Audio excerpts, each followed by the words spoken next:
Our defensive tackle rankings for the 2025 NFL Draft are coming your way today on the Locked On NFL Scouting Podcast.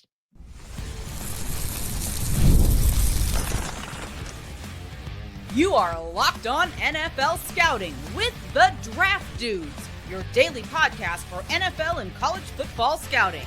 Part of the Locked On Podcast Network, your team every day.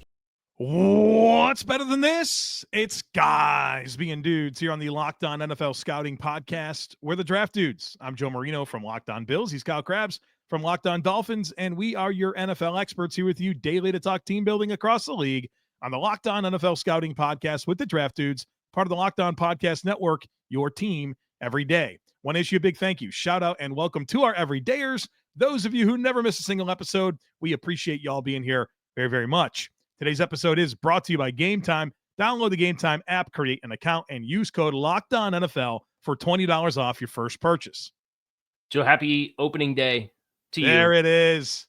I didn't know if you were going to say it or not, but let's go Mets. Let people like things. We're going to let people like things here on the program. You're a big baseball person. Just huge, Today is your day in the sun. Enjoy it, and then enjoy the lull of emotional investment until early September, and then you can decide if you need to buy back in or not. You know what the problem is in September? NFL football season. So, yeah, it's only so much bandwidth, but obviously, hopefully the Mets win the World Series. You know, Juan Soto in the mix. Paid a lot of money for that guy. The opening day starter for the Mets has not started a game since 2018. So it seems not good. You know, Chris, I've been heating up Chris Schubert a little bit. So how's he feel? What's the projection for wins? I don't know. NL East might be the best division in baseball, right? Phillies are good, Braves are good. Braves got to stay healthy. They never do. So that's the thing. Anyway, we get some get out of this defensive tackles with some health questions. Alfred Collins was in a boot at the pro day. Was he?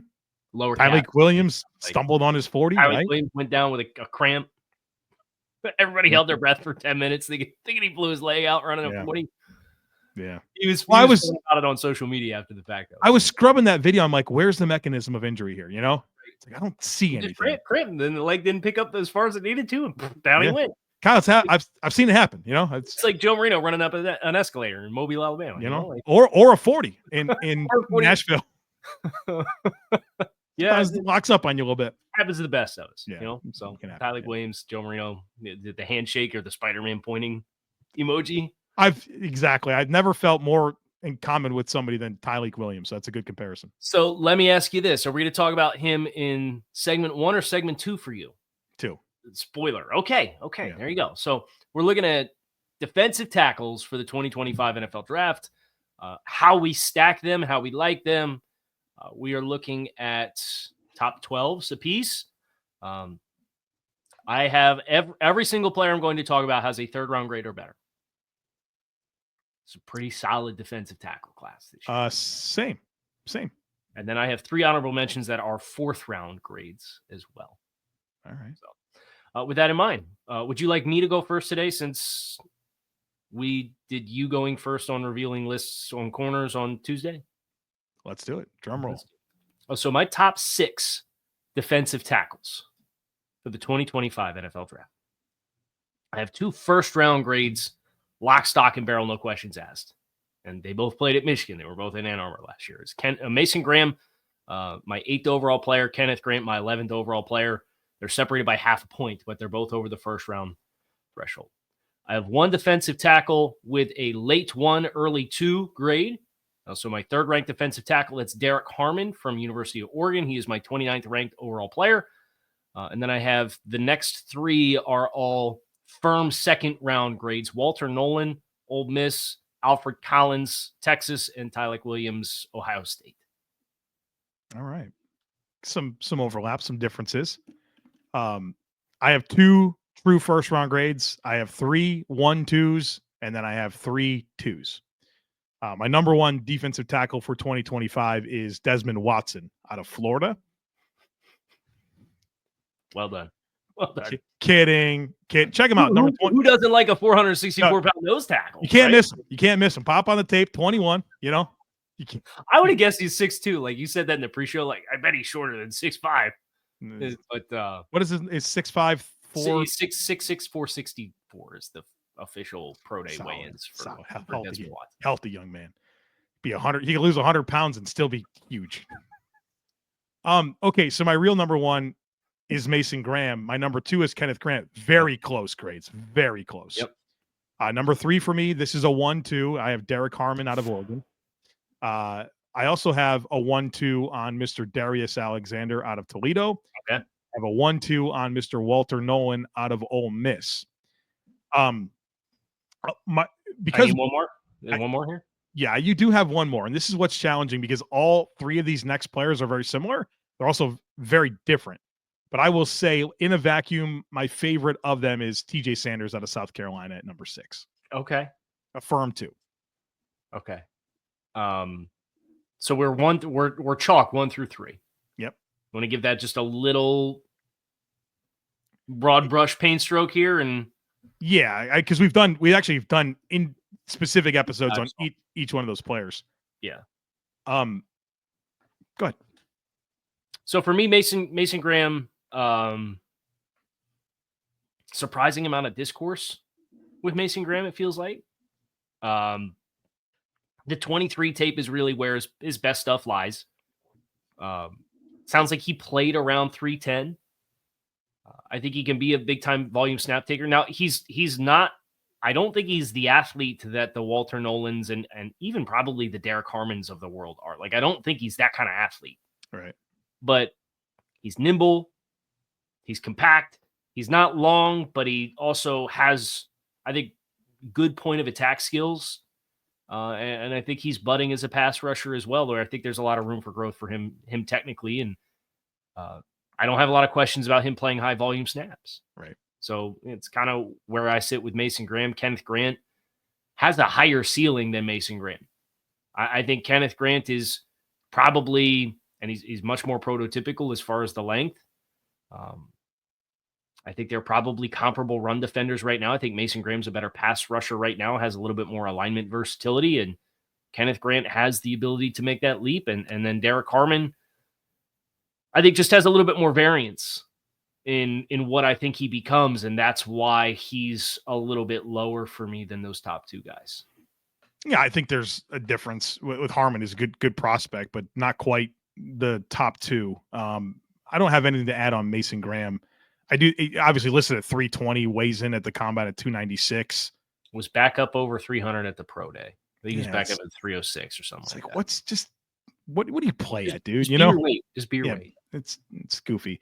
Kenneth Grant, the lateral range is just insane to me for a guy that's 330 pounds. Like, dancing bear is a scouting term, and I think it's just so applicable to him. I love, you could just the physicality and the strength, you can just feel it. Derek Harmon had a heck of a year for Oregon. 55 pressures. Yeah, but I think probably not as many. The sack total is not very good. He's got like he's like tightly. He doesn't finish well. He's linear. What did he miss, like 30% of his tackles this year? Something crazy. I don't know the number off the top of my head, but that checks out because it's like, man, like if you just come to balance and use your length better and, be a little bit more under controlled when you get that penetration. And your hope is a guy that cut weight from Michigan State to Oregon, that like the light bulb will come on. Yeah. Right. And like, we'll figure that piece of it out. But there's going to be teams that just see the disruption and they're like, yeah, he's winning at the line of scrimmage. Like, that in and of itself is valuable enough that like we're not going to have a problem with it. But yes, he's comfortably the worst finisher out of like any of the names that we're going to talk about with like 1s and 2s on the grade, the film grades. It's like he's like a perfect even front nose, I think, for Derek Harmon.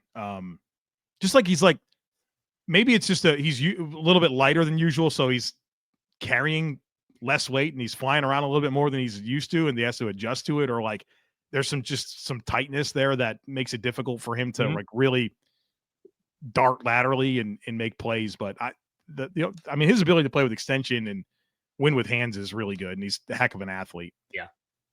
So that's where we were consensus. Yep, then the top three things start to shift, so we can talk about that on the other side of it, folks. Be sure to stick with us. Imagine watching your team live, feeling the energy of the crowd, and witnessing unforgettable moments. There's nothing like experiencing a big game in person, and getting tickets shouldn't be stressful, and that's where Game Time comes in, making it easier than ever to grab last-minute seats at unbeatable prices. Game Time Picks is the easiest way to find and buy live tickets to events. The curation makes it easier to find those better values to tickets for sports, music, comedy, and theater. You get peace of mind with seat views before you buy, no surprise fees, and the lowest price guarantee. You can book with total confidence. Take the guesswork out of buying tickets with Game Time. Download the Game Time app, create an account, and use code LOCKEDON for $20 off your first purchase. That's LOCKEDON NFL for $20 off. Download Game Time today. Last minute tickets, lowest price guaranteed. So 4 for you was Darius Alexander. That's right. And then 5 was Walter Nolen. Yes. Okay, so you want to talk? Can we talk Walter real quick? And I know we did a deep dive on him, but he's 4 for me and 5 for you. So he's kind of like the next one in line. And I have Darius Alexander, spoiler alert, as 7 with, he's nipping on the heels of Tyler Williams for a top 6 spot. Okay. So very closely graded. If I asked you where Walter Nolen ranked on theprofootballfocus.com with his run grade defense in 2024 amongst qualifying interior defensive linemen, where would you guess he ranked? I know they grade him as a 91.6, I'm pretty sure, as a run defender. Pretty high. Number 2, behind only Mason Graham. And that's the part of it where I have a hard time, because I know you're projecting into a penetration front, and I know you have the opportunity to make plays and play sideline to sideline and get in the backfield and create run stuffs. That just does not pass the sniff test to me at all. And that's why Walter Nolen is low for me. Is I'm going to come on the show and say, I have questions about Walter Nolen playing run defense at the NFL level, and a fan might pull up his Pro Football Focus grade. He's the number 2 graded run defender in football. This guy's an idiot. Yeah, I this is what I think it is with the run defense, because I think it's easy to say he's explosive, twitchy, change of direction, flexibility. Yep. All that's great, right? Well, that's very true. I've never really wrote this down about a prospect, but I kind of felt it watching Walter Nolen. I'm curious to see where you think this is true or not.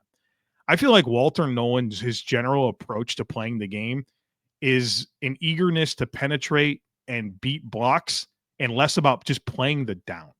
There's an element of you got to kind of have to process and feel what's that blocker's trying to do to get to the ball. And if you just go, you're going to take yourself out of your fit.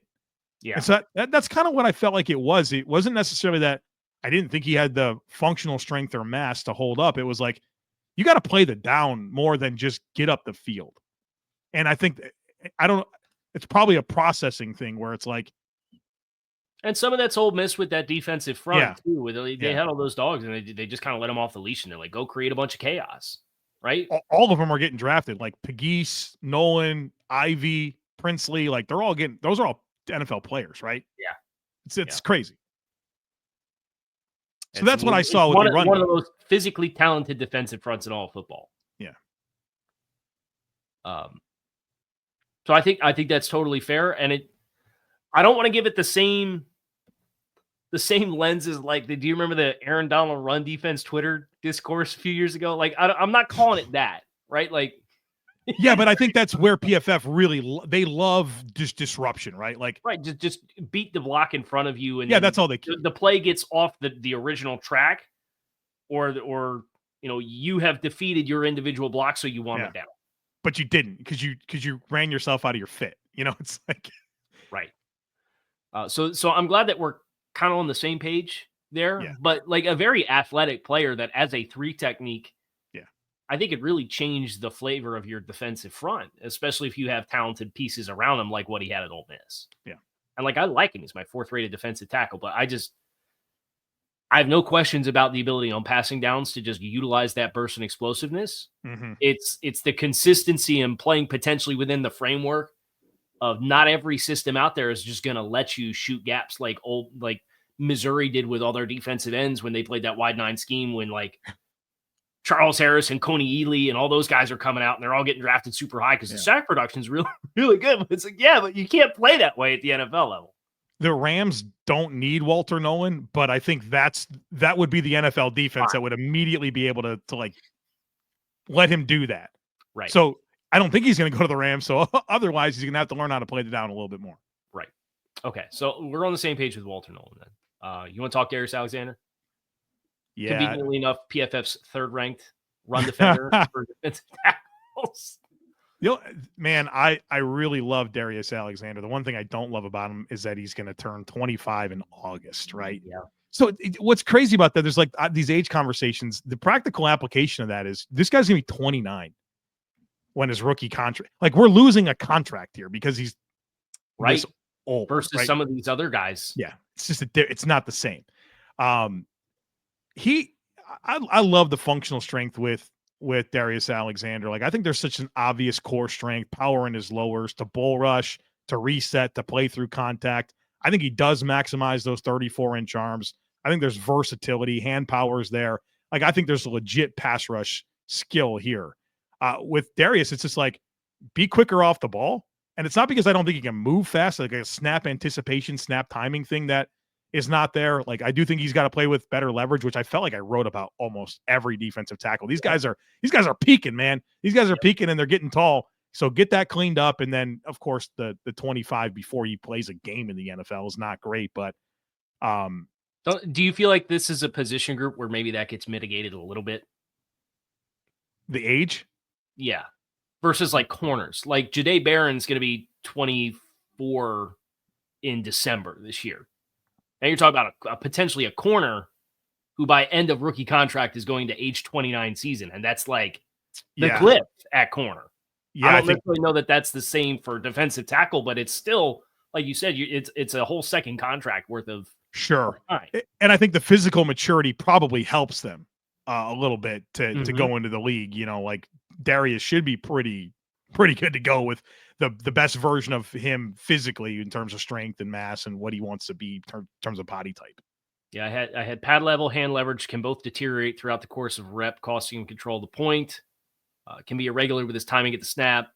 Consistently looms as his biggest question, but man, when it's all clicked for Darius, killer. He's a killer. He is an absolute dog at the point of attack. Yep. And that athleticism is very apparent. Some people dare to go like Chris Jones model there. I feel a little uncomfortable going that. Like at Toledo, at times you could talk yourself into that, right? But like I went with Muhammad Wilkerson, sure, right? Like that's way better. Yeah. Good functional strength, good length, good power and explosiveness. I'm not gonna do Chris Jones. Yeah. Do you want to reveal kind of 7 through 12 at the end of this block, and then we can continue kind of working our way through names? Yeah, let's do that. Okay, so I have Darius Alexander as my number 7 defensive tackle. He also has a firm second round grade. I have TJ Sanders, who was your 6, correct? Mm-hmm. He's at 8 for me. He actually is tied with Darius Alexander, so those guys are in the same bucket together. And then I have Omar Norman Lott from Tennessee with a late 2. And then I have Jamari Caldwell, defensive tackle from Oregon, with a 3. Shamar Turner from Texas A&M, tied with Jamari Caldwell. And then I have Jordan Phillips from Maryland with a late 3. And that rounds out my 7 through 12. All right, we do not end this podcast without having a Jordan Phillips conversation because that is fascinating. Yes. All right, so here's what I have and I said that this is a very tight group. So I said 6 through 8 are tight. I went with TJ Sanders as my 6. Okay. Very close at number 7 is Alfred Collins out of Texas. At number 8, I have Tyleik Williams out of Ohio State. At number 9, I have Joshua Farmer from Florida State. Okay. At 10, I have Jordan Phillips out of Maryland. At 11, I have Omar Norman Lott. Those two players, we got to talk about those two guys. Turner and Norman Lott? Phillips and Norman Lott. Phillips and Norman Lott. Yeah, and then at 12, I have Shamar Turner out of Texas A&M. Which every Texas A&M player was better in 23 than 24. What did Mike Elko do to these guys, man? Well, and then Walter Nolen was at Texas A&M before this year. Right. That's a great call out. Like, what happened here? And then you had Nick Scorton Better at transferred Purdue. from Purdue to A&M, and they totally ruined him. Yeah, Mike Elko, man, I like you, but what are you doing to these D-line, man? These poor guys just got to sit here and play neutral along the line of scrimmage the entire time. Right. Like, I think Shamar Turner's pass rush win rate was literally cut in half year over year. He was 13.3 in 2023. He was 6.2 in 2024. And then he was like really like an edge in 23. This sounds like a great Shamar Stewart conversation as well. Yeah. To be a sacks, so he doesn't get any sacks. All right, we got a lot to get into. We're gonna get into it on the other side of the break. Be sure you guys stick with us.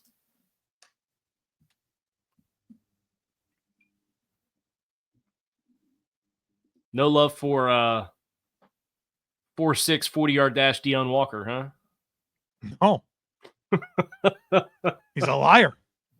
Lied straight to Pro Football Focus's face. What he got? What was it actually? It's terrible. It was Wasn't like a 5.46 or something like that. Said he was going to run 4.6 in August. He's a liar. I respect the audacity that it requires, but hey, he got the hype he was looking for. He certainly did.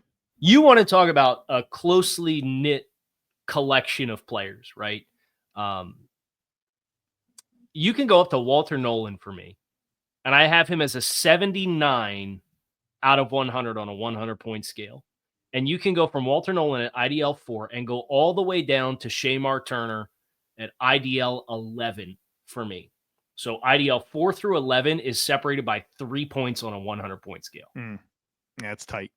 It is a loaded group on day 2. Is it great? Great year to need some defensive tackle help if you got picks on day 2. Yep. Everyone go. We did a full show on Alfred Collins. Love him. Good. Yeah. On the death. Owns his space for sure. Tyleik Williams out of Ohio State is very fascinating. Really kind of crazy movement skills for his size, but I hated the pass rush. I'm like, buddy, we can't be trying to finesse this stuff, right? You got to play through people. And he doesn't have length either. No, yeah, right. He has no length. But then, like, he was like had pass rush production earlier in his career, like bulked up. Like, we got to figure out what the right situation is for him. Like, I feel comfortable that he can be in like an A-gap defender, but like, is there something that we're missing? Yeah. I'm curious there at least. I think you draft him. I have him tied with Alfred Collins. They have the same grade. And I have Alfred in front because it's like I know what Alfred is better, and he's got better length to play that role. But yeah, I don't think there's question that Williams, I think if you wanted to take the more, I don't want to say high risk because I feel like he's a high floor player as a run defender. Right. But if you want to play into the ceiling of like maybe getting more for your pick when it's all said and done, I think Williams has the better pass rush potential to draw upon. I just don't want to Mozzie Smith him, you know? Yeah. I think that's a totally fair question and concern. Yeah. I've seen too many guys with like body transformations that it's a different game from them. And it's a big ask. And so like, we got to have the right plan and stick to it. That's where I'm at with him. Let's go talk. We got to talk. Let's talk about Omar Norman Lott first. Okay. What a fascinating football player. 6'2", 291, 33 3/4. 976 snaps across 5 seasons. Never played more than 301. You could tell they had 2 different programs that didn't want this guy to play rundowns. Yep. But the pass rush is pretty nuts, man. Quick, explosive, loose, flexible, busy hands. I think he does a good job of like using his length to protect himself and also attack edges, convert speed to power, highly urgent, maybe to a fault. It's like, is he that deficient as a run defender? Because I think that affects things. Like, can you be a DPR inside player exclusively? It's different, right? I think you can be, but that just puts the significant ceiling on who you are. The thing he does best is super valuable. So I think kind of where I land with him So he has almost 34-inch arms, right? Yeah. So he has length. 2, you could play this guy on a 4-iron and even front. Is he or an odd front? Diggy Zoa type thing? Yeah, is he an odd front end tight? Maybe he can rush from the 3, but maybe he's an end, air quote ends, playing inside shade on offensive tackles. But that still leaves you exposed and vulnerable to double teams and having to play the point of attack. Yeah. So I was a little ticked off that he came in at 291 when Buddy was listed on the roster at 315. But yeah, because like that athleticism at 315 is a different conversation, right? Correct. So I kind of am in the school of thought that like I kind of do expect him to be at least early in his career, he's a pass rush guy. Mm-hmm. And he's probably going to be a 400 snap guy early on as a result, unless you can afford him with the Walter Nolen plan. Like, I think there's plenty of similar conversations there. I think what's fascinating for Norman Lott is, he's got better length. Yeah. He's not as explosive or twitchy, but like does he have better power? Maybe. So I agree with you it's one of the wild cards of this group, that if you figure out how to get him on the field for 600 plus snaps a year and you're comfortable with what those not attack reps look like, or if you can afford him with an attack role all the time, but yeah, doing that means you're probably tailoring a lot of your front mechanics around him as a player. Right. It's a lot. That's a lot to take on. And that's, you got to be a special kind of player to earn that kind of trust. Yeah. And I don't know that's the case. So it's a risk reward type player. You want to talk Jordan Phillips? Make sure we get him in and don't rush it. What a fascinating player. Cause like everything's kind of goofy here. 6'1" and 5/8, 31.5-inch arms. We want him way longer than that. He's 20 years old. He turns 21 in June. He didn't get his career production on 1,045 snaps is 3 tackles for a loss and 0 sacks. Just watch him play. Turn on the tape.